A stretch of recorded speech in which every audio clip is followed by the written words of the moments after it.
ალიანსისთვის ბუნდოვანებისა და გაურკვევლობის პერიოდში ნატოს საგარეო საქმეთა მინისტრები შვედეთში ორდღიან სამიტზე იკრიბებიან. ყველაზე მნიშვნელოვანი გარემოება დონალდ ტრამპის ადმინისტრაციის პოზიციაა, რომელიც ამერიკის შეერთებული შტატების ევროპის უსაფრთხოებაში მონაწილეობის ეტაპობრივ შემცირებას ითვალისწინებს. სამიტის მონაწილეები ალიანსის მიერ თავდაცვის წარმოების გაზრდის გზებსაც განიხილავენ, რადგან ირანის ომი ამერიკის შეერთებულ შტატებში წარმოებული თანამედროვე შეიარაღების მარაგებს ამცირებს. ვაშინგტონის მხარდაჭერის შემცირების სუსტი დეტალები პარასკევს უნდა გამოცხადდეს, თუმცა წყაროები ალიანსიდან ადასტურებენ, რომ ეს გეგმა ნატოში ამერიკის შეერთებული შტატების სვლილს კრიზისისა თუ კონფლიქტის შემთხვევაში ცვლის. ნატოს გენერალური მდივანი მარკ რუტე ვაშინგტონის განცხადების მნიშვნელობას ამცირებს და იმეორებს ფაქტს, რომ დონალდ ტრამპის ადმინისტრაცია დიდი ხანია მიანიშნებს ევროპის უსაფრთხოების არქიტექტურიდან გასვლაზე ამერიკა უპირველეს ყოვლისა დოქტრინის ფარგლებში. მან ბრიუსელში გამართულ პრესკონფერენციაზე განაცხადა, რომ ეს მოსალოდნელი იყო. ვიცით, რომ ცვლილებები მოხდება. ამერიკის შეერთებულ შტატებს ყურადღების გადატანა უწევს მაგალითად აზიისკენ. თქვა მარკ რუტემ და განმარტა, რომ ეს დროთა განმავლობაში მოხდება.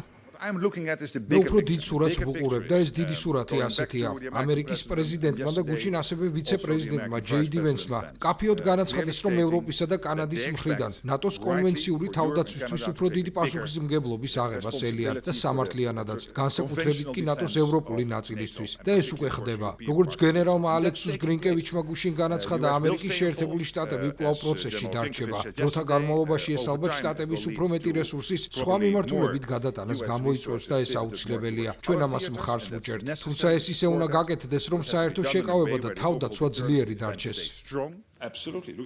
დონალდ ტრამპმა რამდენიმე კვირის წინ მოულოდნელად გამოაცხადა, რომ გერმანიიდან 5,000 ამერიკელ ჯარისკაცს გაიყვანდა. ამის მიზეზი მისი დაპირისპირება გახდა კანცლერ ფრიდრიხ მერცთან ამერიკის შეერთებული შტატებისა და ისრაელის ირანთან ომის საკითხზე. თუმცა გერმანიიდან 5,000 ჯარისკაცის გაყვანის ნაცვლად მან რეალურად პოლონეთში დაგეგმილი 4,000 სამხედრო მოსამსახურის განთავსება გააუქმა.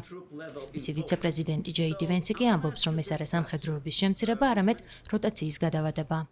შვედეთში გამართულ სამიტს ამერიკის შეერთებული შტატების სახელმწიფო მდივანი მარკო რუბიოც შეუერთდება და ევრონიუსის ინფორმაციით ყველა მოკავშირისთვის თავდაცვის ინდუსტრიის წარმოების მკვეთრად გაზრდის აუცილებლობას გაუსვამს ხაზს. ამ კვირის მინისტერიალი მოსამზადებელი ეტაპია ნატოს ლიდერთა ყოველწლიური სამიტისთვის, რომელიც ივლისში ანკარაში გაიმართება.